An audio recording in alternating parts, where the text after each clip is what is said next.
So here we are, trying a new setup, still more than 6 feet apart. Yeah, our toes, but I don't think they can catch any virus from each other. In fact, I heard a doctor say that, if you're worried about the elevator button or if you're worried about a light switch, he says, use your elbow. Okay. Right. Totally. Yeah. Yes. Mindful's the point. Mm-hmm. Mm-hmm. Which is actually the only tag word that works for Facebook. It's like there's this list, like tags, so people are searching it. Yeah. So if you put in spiritual, not a tag. You put in prayer, not a tag. Like all these automatic tags. Right. Not conscious. No. Maybe that's the world the system trying to point us in a direction of mindfulness, right? Like the word mindful. Because even when you go to religion and spirituality, it drops down and it has new age and some other random word. Right. Not applicable. All right. We're not a religion, that's why. Mindful's our word. Yay. So that's a great way to start our conversation, because I think we're practicing being mindful a lot all the time, and right now we have like loads of time to explore that. Like I remember a book at one point, going way back, I can't even remember what it was, but said to when you're in the shower, because you have nowhere to go, and that time is dedicated to that, so you can't really get distracted like washing your body. But you that's the perfect time to practice being mindful about what's happening in your thoughts, because you can't go anywhere else with it. It's like if you try and make maybe another time to be mindful about your thoughts, right, it's so easy to go, oh, now I'm doing this, now I'm doing that. Well, you're in a shower and you're like washing yourself, so you can only just kind of be with your own head, right? It's true, for that whatever 5-minute section of time. So right now we have like not a lot of places to go and to be, and we're not even supposed to, so we have all this time to like really get into mindfulness. Mm-hmm. How many people are sitting with their thoughts right now, going like every day, going, okay, here I am again, going, what next on my list, or what do I feel like in this moment? Or instead of that automatic pilot of 7 o'clock, get out of bed, eat breakfast or meditate half an hour, eat breakfast between this and this, go to work at this time, do that. Like the time schedule's like. Right. I think about how my schedule was before, and like even get into the car by this time and be pulling out of Cumberland by this time and be setting up by this time. And like, it's all really fragmented down to start to finish. Yeah, I want to segue onto a story around that, can I? Yeah. We're just talking. There's no rules. Yay! That's my kind of living. It reminds me of my daughter-in-law. She grew up on Sonora Island. And anyway, one of conversations I have with my son, he's like, oh, she's so terrible with time. Like if you plan on going somewhere or plan on arriving somewhere, he's like, she's so terrible with time. And I sat with that for a while, and I was just pondering her life on Sonora, and population 13 when she grew up, and nobody had 9-to-5 jobs.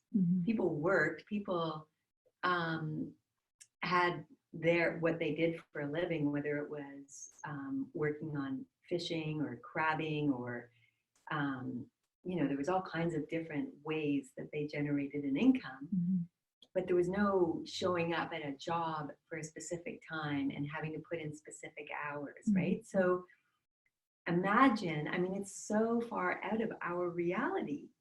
So she grew up for the first 14 years of her life with no time schedule. It was more like, well, we should go crabbing. And how long do you crab for? Well, until you're tired and don't want to crab anymore, or until you can't find anymore, or like it's not around a time. Right. Yeah. Like that's just a whole different way of living, right? So when my son said that, I'm like, I actually get that. She never had ingrained into her, chop, chop, got to be here, got to be there. Mhm. He didn't grow up. I mean, I think about how I raised my kids, Mhm. and we were always rushing to the next thing. Right. And I have visuals of my oldest son. He was so challenging to get in the car when I needed to be in the car leaving. Mhm.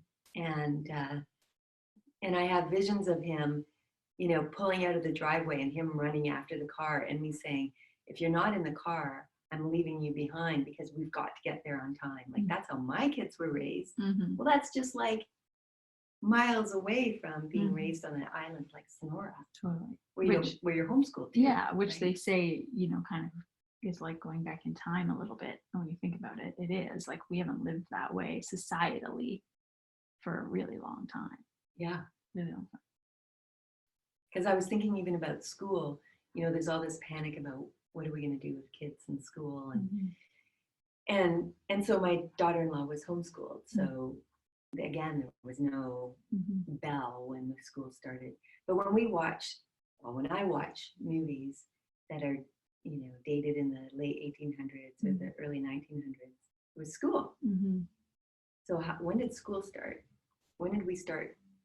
And not all kids went to school, but it became the thing to do, to send your kids to school. It'd be interesting to see, because that was sort of a beginning of a time structure, right? Because then most people were farmers, so they were just around the nature's clock, not a watch clock. Yeah. Interesting. I know. And so here we are, like all this has been shaken up.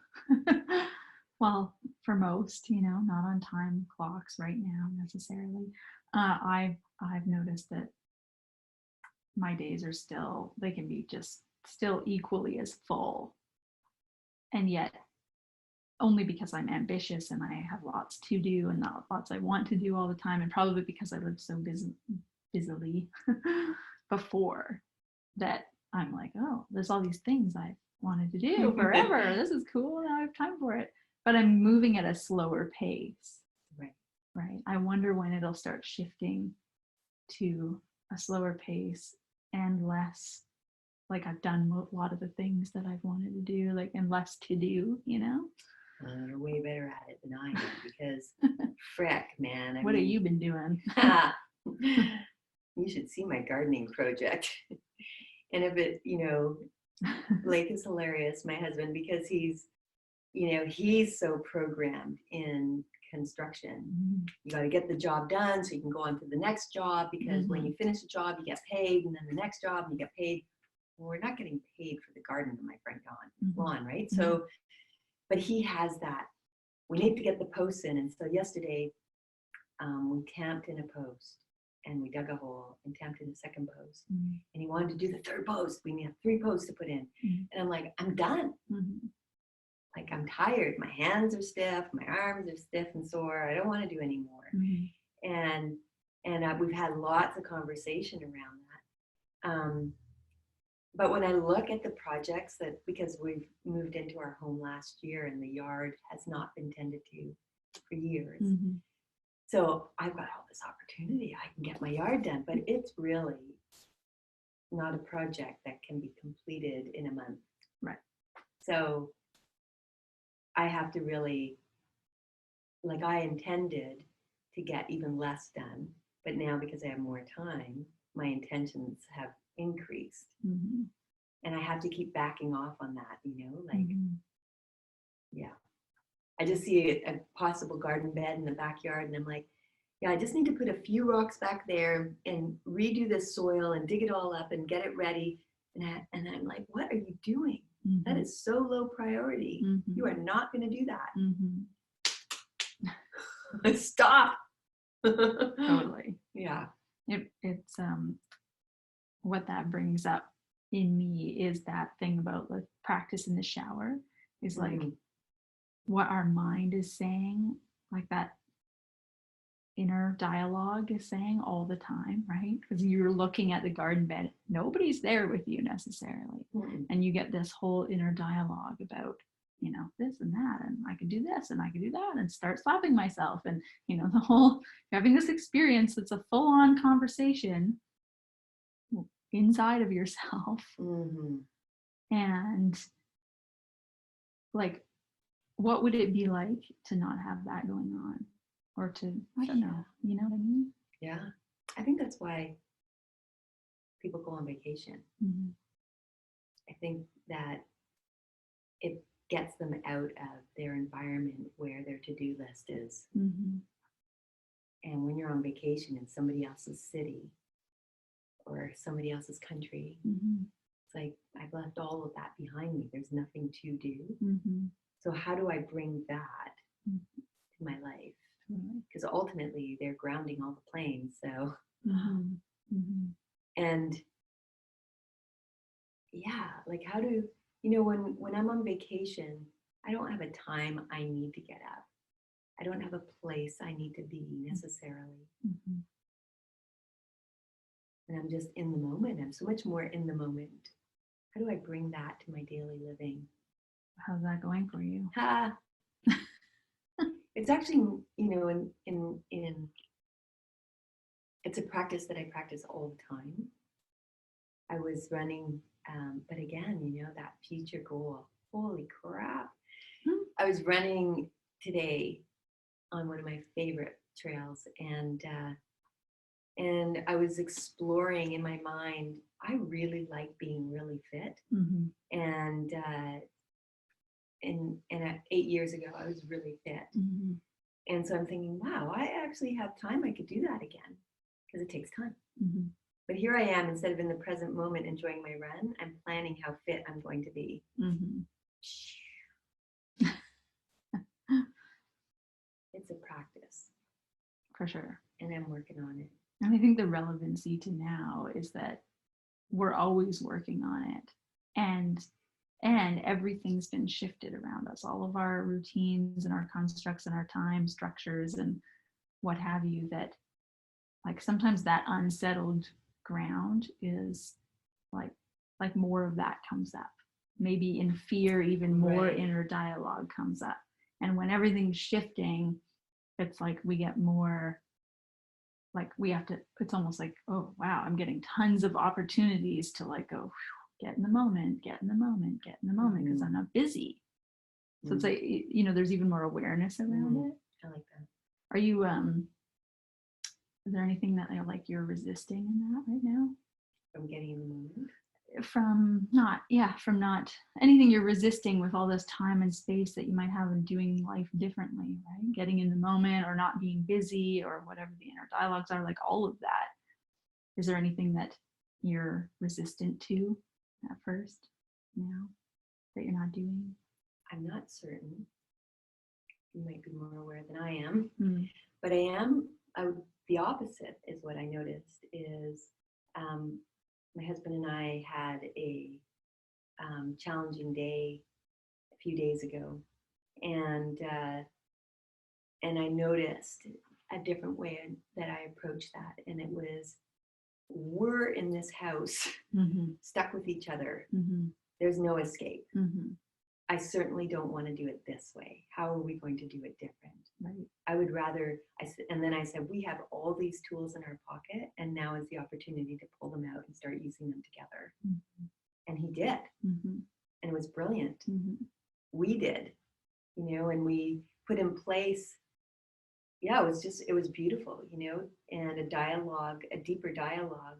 And we did it through one of the things, we've done some training together before on building our ability in our own relationship for communication and for moving through our own challenges. And one of the things that came out of that was his desire to write down what he's thinking instead of trying to have a dialogue. And so I went and walked the dogs, and he went and wrote 2 pages of his thoughts. And when I got home, he said, I have 2 pages for you to read.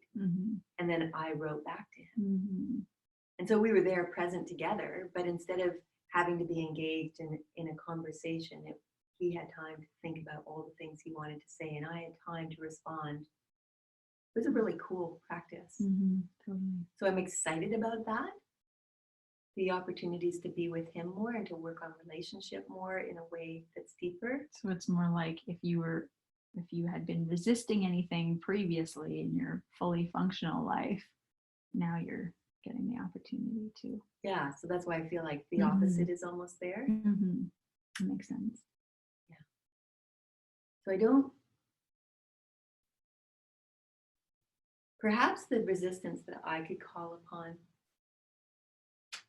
don't touch your face, they say. Oh, I'm doing it a lot. I know, normal, is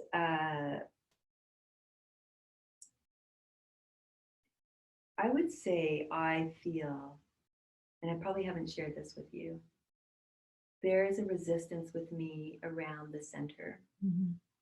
And,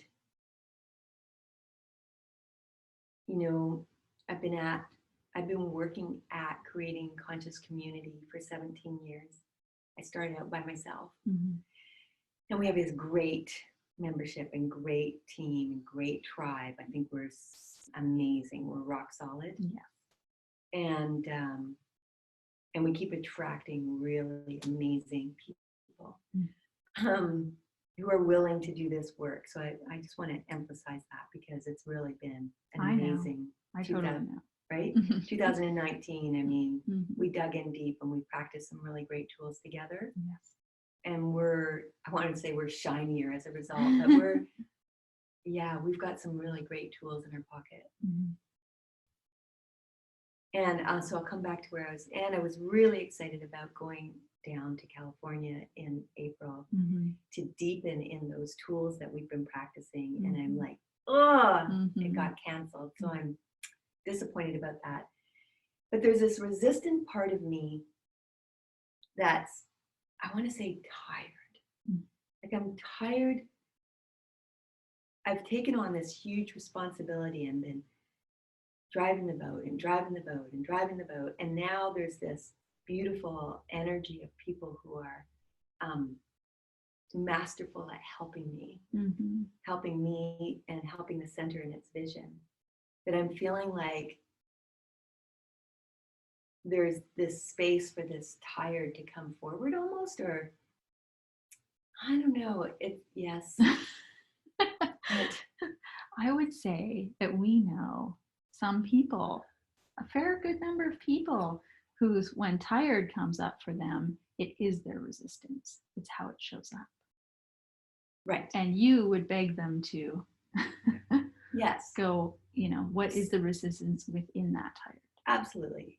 So, right. So that's why when we talk about this being resistance, the tiredness is, I want to break, right? Like I just want to break. I want a breather. I don't want to have to start all over again, push the boulder uphill and right. That's kind of where the thought, although I say that on one hand, because I don't want it to be misunderstood.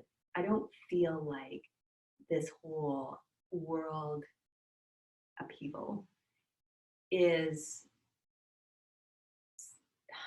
a challenge, but I don't see it as something bad.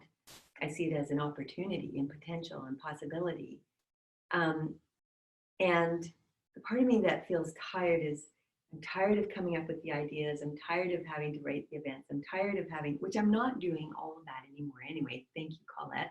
You're much better at it than I am. I don't know. So grateful. So the resistance is the fear. I want this community to be here for so many more people. And I know that's possible. And I know that asking people for financial support, for instance, is definitely a resistance of mine. And I think I resist that because I don't want people to think that I just want their money, because that's not why I ask. It's because I believe in getting this out to so many people in so many cool and wonderful ways that we need finances to do that. And so I get tired when I don't want to have to ask for help. Like many of the people watching our conscious conversations are our tribe. And our tribe all received a letter from me asking for help right at the beginning of this, because it really shifted what's going on in our financial flow here at the center. And I just pointed out the facts. There was no guilt in it. It was just like, here's the facts. This is what we know is going to hit our budget right away. And I wanted to share that with you. And if you can support in any way over and above what you supported in the past, or if you haven't supported and you've been thinking about it, or it's been a long time, please give, you know? Yeah. And we got a great response. It was very helpful. I would love for more response. I keep opening our mailbox, and I keep opening it and going, I know somebody is sending us a $2 million check. It just hasn't got here yet. And every day I open it and I went, nope, not today. I've been doing that since we bought this building. So I know it's coming. But if I didn't get just one email of a response and somebody said, what was it? That's disgusting. That's disgusting. And that's why I do one email out of all the other positive response. And I got, that's disgusting from one person. And I go, oh, because my intention always comes from such a, I know, desirous place. And so it's that not the world's happier together is your intention. So the world's happier together. It's not disgusting, it's good. Yeah.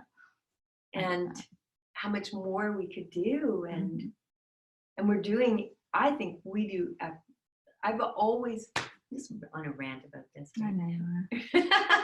I'm like, okay, wait. What if the tired is the resistant symptom? Not because, like, you have, I think we all do. When we have a place of resistance and it shows up as a certain symptom, I know when it's mine, my resistances that show up, you're like, yeah, this is your resistance happening. And, of what's on the other side of that, and I can have a whole story around it. So what I'm thinking right now is the resistance that shows up as tired, not tired's just the physical, but tired of asking, tired to start over, tired to do push forward, whatever. What if all of that story is the resistance symptom of something else, something greater, something? I know where you're going with this. Where am I going with this? Yeah, my greatness. Right. For sure. Right. Like the pieces of like, oh, well, I ask and this happens, or I've already done this and I'm tired of it and whatever, like, that's symptomatic. Yeah. It's not the real truth. The real truth is there's a feeling or a belief or an idea that is underneath all that. So I like how you're able to catch me in my insidiousness.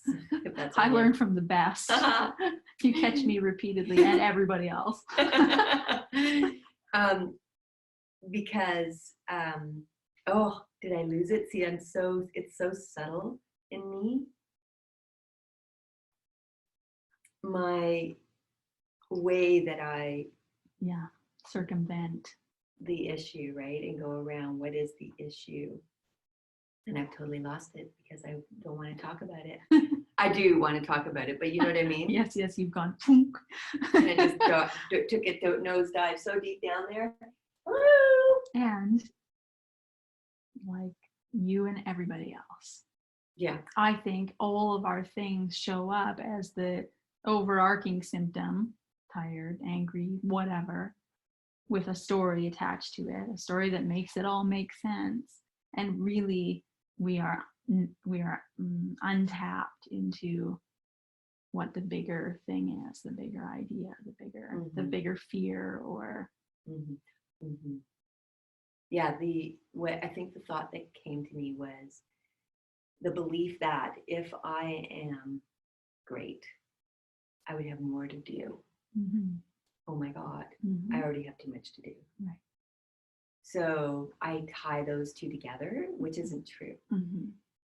And I'm learning, that's why I'm so into these studies of leadership, because I'm learning what is a good leader. Mm-hmm. A leader isn't a person who runs around and does a lot. A leader, actually, a good leader doesn't look like they're doing anything, Mm-hmm. but they're supporting their team Totally. in a way that encourages their teams to get their little pieces done, right? Mm-hmm. So I'm learning that more and more, Mm-hmm. how to give and support, give more to the team and support the team through that, Mm-hmm. those activities and grow the team. Mm-hmm. Yeah, for sure. Mm-hmm. What else happens if you're great? The other thing that I'm afraid of, if I'm great, is the more disgusting comments, Mm-hmm. those ones. Because the more I'm out there, I was listening to, I think it was Glennon Doyle. Now I know her name. Mm-hmm.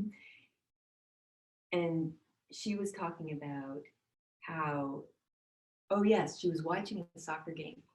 And she was all ticked off at this 13-year-old girl Mm-hmm. playing soccer. She's like, she's 13. Why am I ticked off with her? Mm-hmm. And the girl had this stride of confidence. Right. And she was playing great soccer. And she was on her game. And she knew, she was smiling. She knew she was good. Mm-hmm. And it ticked Glennon off. Mm-hmm. And she noticed that other parents were also agitated by this girl who was performing high and smiling and doing well. And then her conversation in her book goes on to talk about how people who are, we have inbred in us, taught to us to knock down people in their power, right? Like, and to not be in our own power, Mm-hmm. that's a bad thing. Mm-hmm. And to keep us small and to keep us playing little. Mm-hmm. And yet, isn't that what we all want for each other? To be that place of confidence and the place of power. And yet she was noticing how it irritated her. And so I think I know inside myself, I've always felt, for the most part, more confident, I think, than the average person. Yeah. And I think I've noticed how it rubs people off in a negative way. And I perceive that, or maybe it's real, maybe I'm just making it up. And so if I'm bigger and more confident and I'm more successful, Mm-hmm. if I'm more my great, Mm-hmm. then I will have that with people more. Mm-hmm. There'll be a need to keep me small. I absolutely know that. Like I was just telling you recently, my connection to, oh yeah, it's when we were here together before we were distanced. And you had praised me for being good at what I do, and then brought up that whole conversation about irrelevancy, and you used the word threatened at one point. And I caught myself, it was really subtle, but I caught myself want to put myself down to make you feel better. And this tendency that I have to, because to me, like, it took a little while to get to this point, but I noticed that, and I was like, oh, look at me, just like how I did that. I just wanted to put myself down for her. Like, okay, weird. And then I was thinking about it the next day, and I had this whole like web of connection happen to all the times in my life where I've done that. And what I got to was how I choose the comfort of a harmonious relationship with somebody over me striving or whatever. The fact that I even have to do that there's even an idea Right. in this world that I have to be smaller so that we can have a comfortable, harmonious relationship. I haven't made you upset or pissed off or rubbed the wrong way or whatever, is crazy. Oh God, we do that all the time though in our relationship, don't we? Yes. We get to those places sometimes. Oh, Wasn't it last Sunday after this? Yes. Oh, Who knows what's coming tonight? that was a really hard It was a conversation. really hard conversation. And I so wanted to fix it before you went home. And even what made it more difficult was we couldn't even hug. I know. It was like, fine. I'm like, oh, I want to make this all better. And then you were leaving and I'm cycling around in the parking lot around your car and you're like, what are you doing? I don't know. It's all very weird. But And then- it comes from that same thing. It's like, Totally does. you need to fix for your reasons of not being great to then rub me the wrong way and vice versa. I'm gonna actually literally let things go out of my life that I love, or take an oath to never beat that person in whatever, and like in order to have a harmonious relationship. So that, no, in order to keep you from being uncomfortable with me. And we're right to the conscious leadership stuff of approval, security. I was just thinking as you were speaking, how does this all tie into Science of Mind? Mm-hmm. And because Science of Mind is such a great philosophy, Mm-hmm.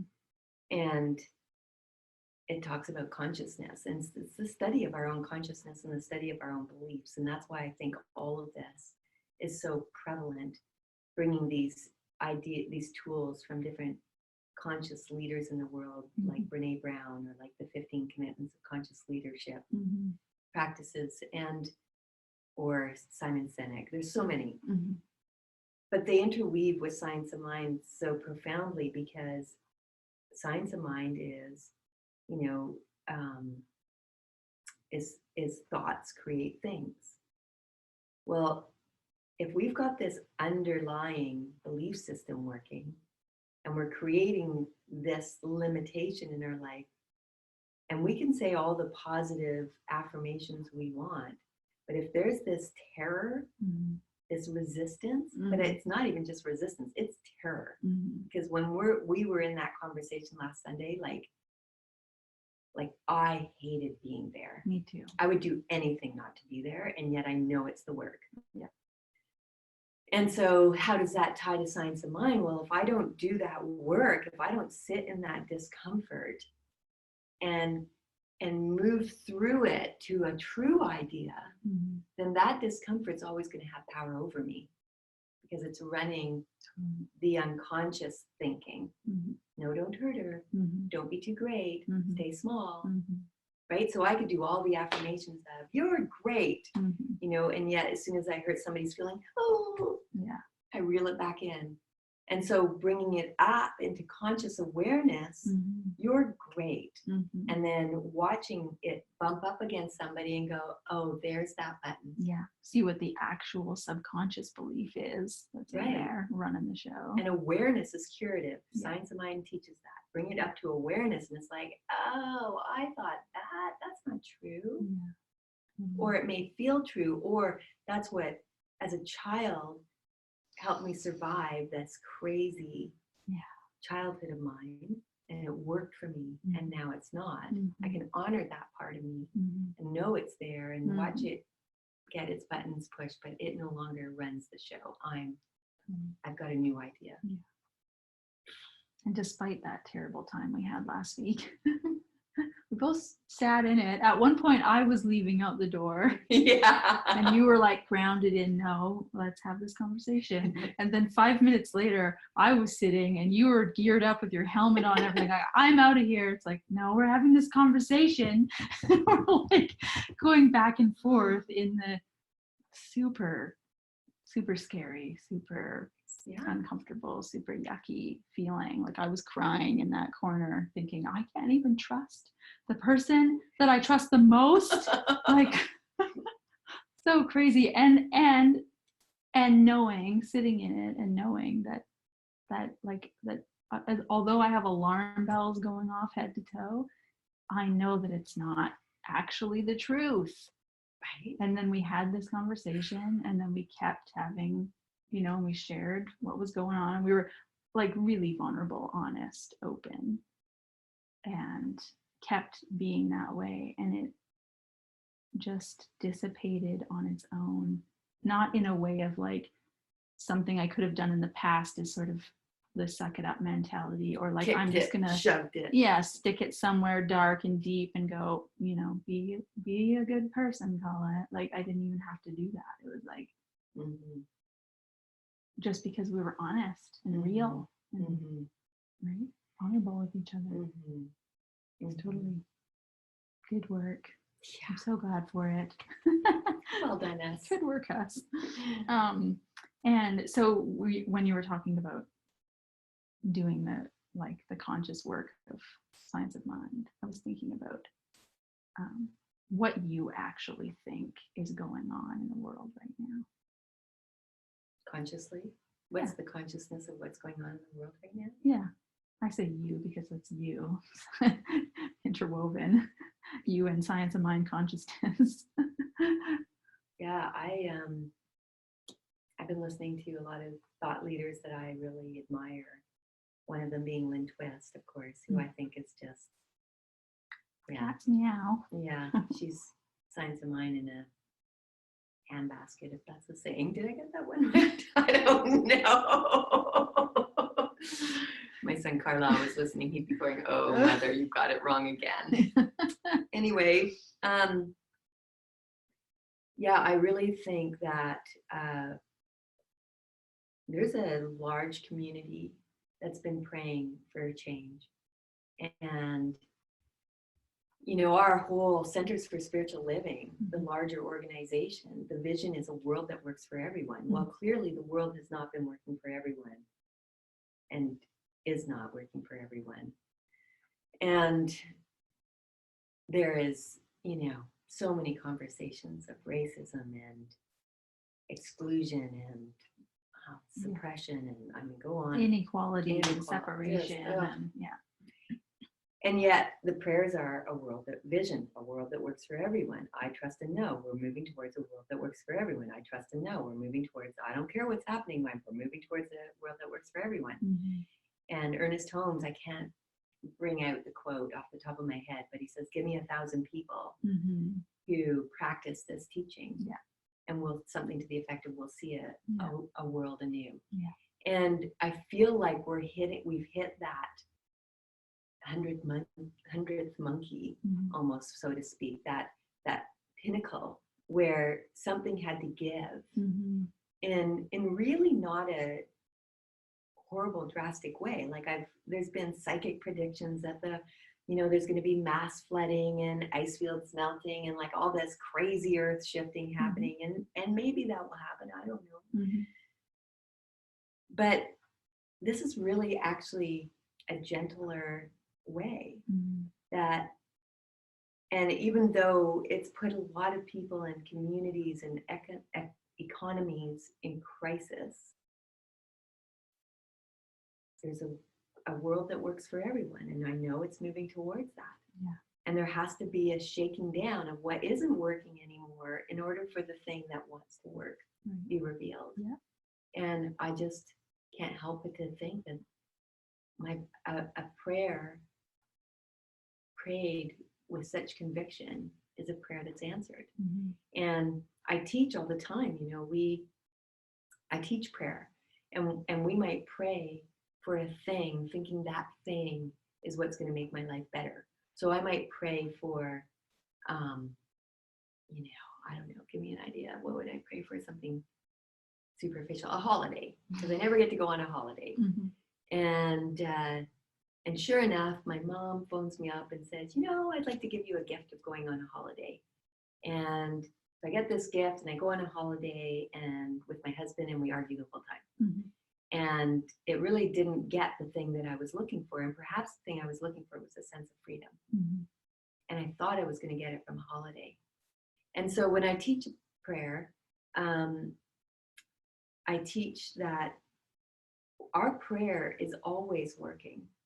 And it may show up in a way that we haven't imagined it to show up. And to hold fast to the prayer and the vision of a world that works for everyone, trusting that what's falling away is revealing a world that works for everyone. Mhm. And I can't, I'll never compromise that. I just feel that so strongly in me. Yeah. And there's an alarm that just went off. It makes sense because when I think about times in my life where big change has happened and it's happened for the better and it's great, and sometimes it looks like the rug has been swept out from under me in the moment, right? And so that's kind of what you're talking about, more globally, more, Yeah.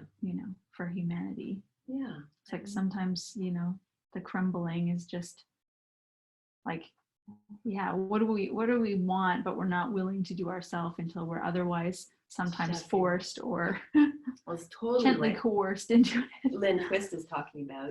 There's change that is needing to happen in our world. Mm-hmm. Even if we talk about climate change, Mm-hmm. there is definite, I believe most of the world is in agreement. Mm-hmm. Climate change is a real thing, and we're not helping it by our industry and by driving around, flying around, and all the different things that we do, by wasting food. Mm-hmm. And so we know that, Mm-hmm. and we know that change has to happen. And I just pretty comfortable with my new this and that, and my vacation coming up, and wanting to travel, and wanting to go to this thing and that thing. And I'm pretty comfortable. I'm not sure but I'll make changes. I'll back off next year, right? And I'm certain everybody approaches the change that they know we need to make, but nobody wants the discomfort of that change because we've got comfortable in the way that we do things. And so Lynn Twist says, by our own will, we haven't been able to will ourselves to make the change. Right. So something else has to happen for that change. And there's the carpet, and it's like, woo, okay, I guess I'm changing. Yeah. Canceled 9 flights for April. Yeah. Guess I'm not going there. 9 flights. That's ridiculous. I'm embarrassed. Some people just had to cancel 1 holiday. It wasn't a holiday. It was 9 flights. 1 trip. Yeah. 9 flights. You're really going places in April, weren't you? Not anymore. That's funny. Okay, so along with the idea that we've been praying for a world that works for everyone, what else do you believe is really going on right now? What comes up in me is my why statement, to teach people how to find their joy, so that the world is a happier place for everyone together. I see people coming together in new and wonderful ways, and just, that extra helping hand, like our bookkeepers at the center said, don't worry, we've got this one, you don't need to pay. Or the grocery stores, and they're delivering and for $5, or like there's just people helping each other in ways that, like all these free webinars you can go. Like I don't have enough hours in the day to watch all of them. And there's this power, this makes me want to cry. There's this power that people have coming together for anything. I'm wanting to fall asleep too. And I know it. When I see it, I'm like, we are powerful together. And there's nothing outside of us that can ever overpower that, because together we're that oneness. We are spirit in action together, and we're a force. I just believe it so strongly. And I always love one of my favorite times of year is winter, because there's so many, well, I won't say because there's so many reasons why. And tear. And one of the things I love is when it's storming out and people are stuck and they getting in the ditch and everybody just stops and helps. And, you know, somebody spinning their wheels out can't make it up Dogwood, but 3 cars stop and they help push them up and now they're up Dogwood. Like together we're stronger, always. Mhm. And what can we do as a human species as we come together for the good of all? Powerful. Mhm. Mhm. Beautiful. Thank you. We are stronger together. We are. And I think that's what my passion around building community has always been. You know, I don't want to do stuff alone. I want to do it with a team and Mhm. my tribe, and let's make shit happen. Yeah. I know one of the things that, and I can't quote the name of it. I have yet to look it up. What Glennon Doyle is doing is they have a nonprofit that reaches out to other organizations to raise money to help people who are impoverished or people who need a helping hand in various different, I don't know all the details. And most of their donations are like $5 and $10. Yeah. Something like Rise Together. Yeah. Yeah. Okay. And they've raised $25 million Yeah. Yeah. in $5 and $10 donations. Yeah. That's cool. Yeah. But that's the power of coming together. Totally. Yeah. And I like how it's actually not Netflix. One of the TV series on is New Amsterdam, and I like it because it's rebellious to the status quo. And one of the shows lately was on GoFundMe, and how they had this little girl was suffering from cancer, and they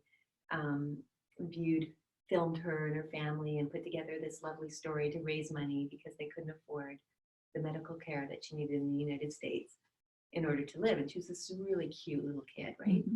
And so the executive of I don't know what his position is, the main guy in the hospital, was in the film. And he was so distraught about how it got so much attention.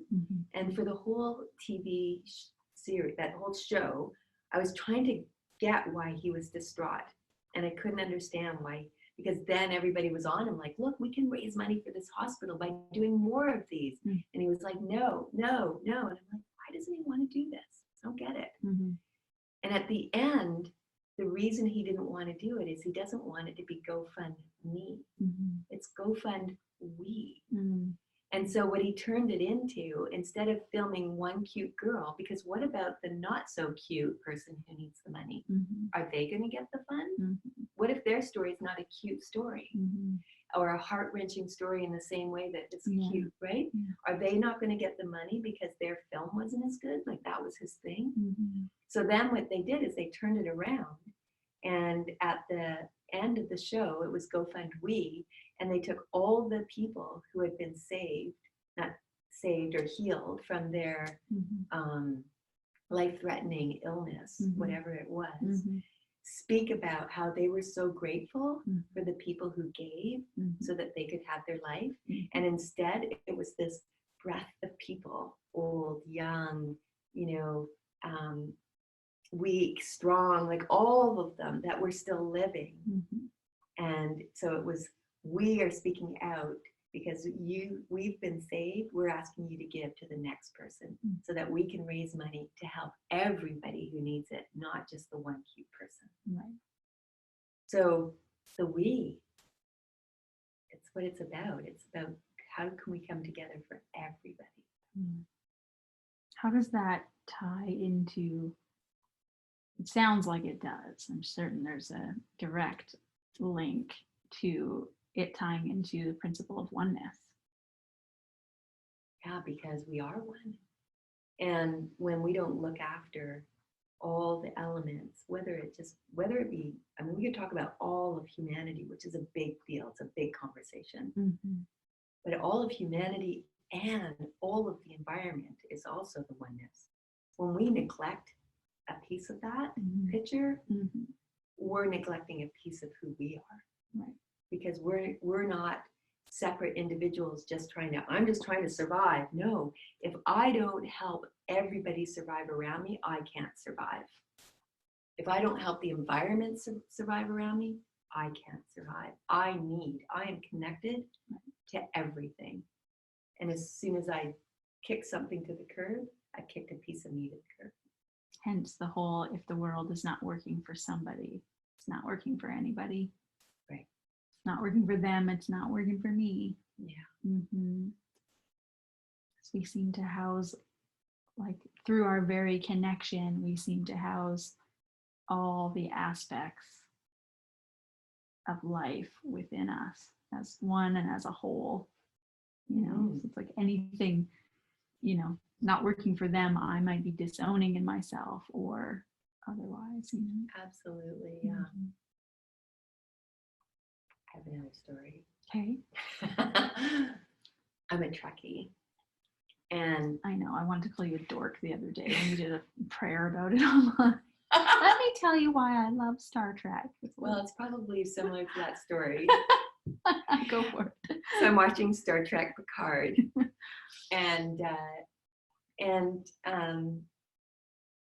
anyway, there's this whole civilization. It's a very small community, actually, on a planet out in the middle of nowhere, and they're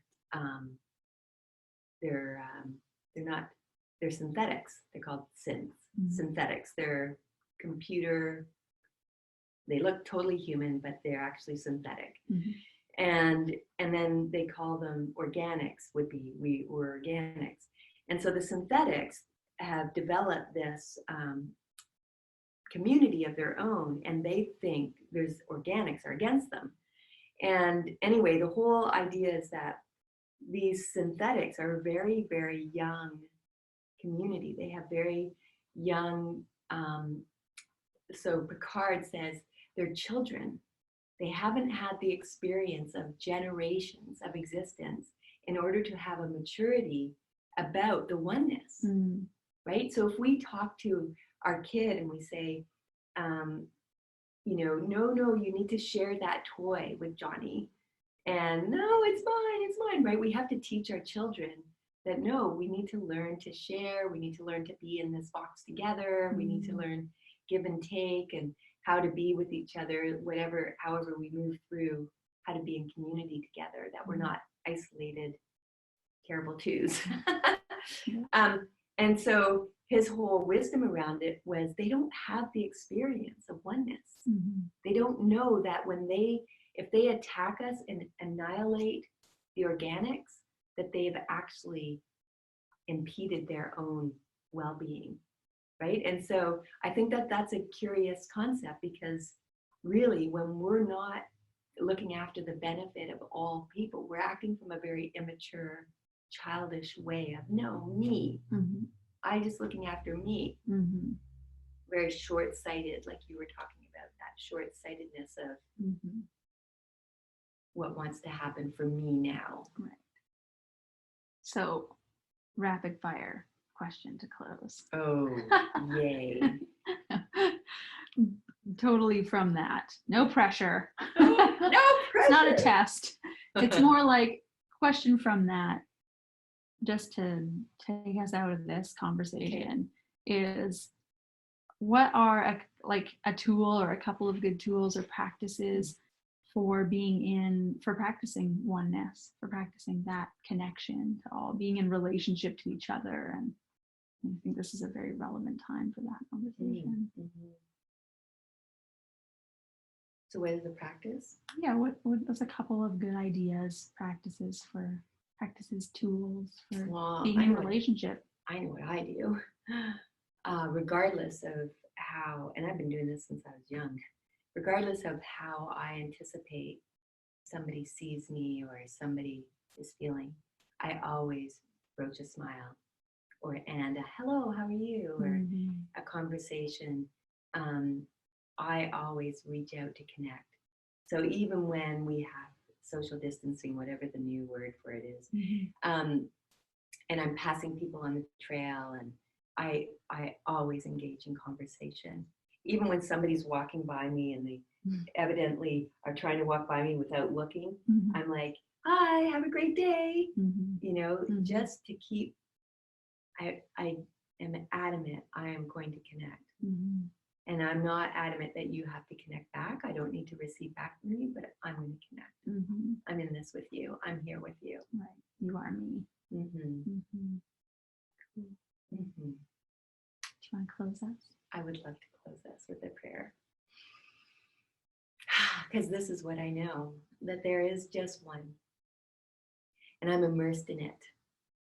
I'm immersed in this power and this presence, this life force, this creative energy. It is all of me and it is all of we. I am connected to all life, and I feel this divinity that runs through my very soul. I can see from my heart to the heart of others this web of connection that is powerful. And it reaches out in an umbrella, and like an umbrella, encapsulates all of life on Mother Earth, the animal kingdom and the forest and the sea, the sky, the earth, all of it. There is this web of connection. I liken it to the internet and that web of communication that happens. These lines of connectivity I cannot see, but I know they exist. I feel it in my heart. I am one. We are one. All is one. And I am an integral part of it. And who I am and exactly as I show up is important into the unfoldment of all of life. That as I shine, and I invite everyone to take these words as their own, as I shine my light, as I step into my greatness, I move this humanity into a shine and a greatness beyond my wildest imagination. I step into possibility, the aliveness, and the good. And I open to the wealth of connection everywhere. I'm so grateful. I'm so grateful to be here. I'm so grateful for technology. I'm so grateful for those interconnections that exist no matter what I believe. I'm so grateful for the lives that support and carry me into a bigger ideal of myself so that I may do that for others. I'm so grateful for the infinite support of this center, that it can continue to carry this message and these transformational tools out to people, that lives continue to transform and the world continues to be a place in a bigger way for everyone, and it works. And so in gratitude, I surrender to this creative force, the law that always says yes. I let go, confidently surrendering, and so it is. Yay! Yay! Thank you for being here. Thanks, everyone. Bye.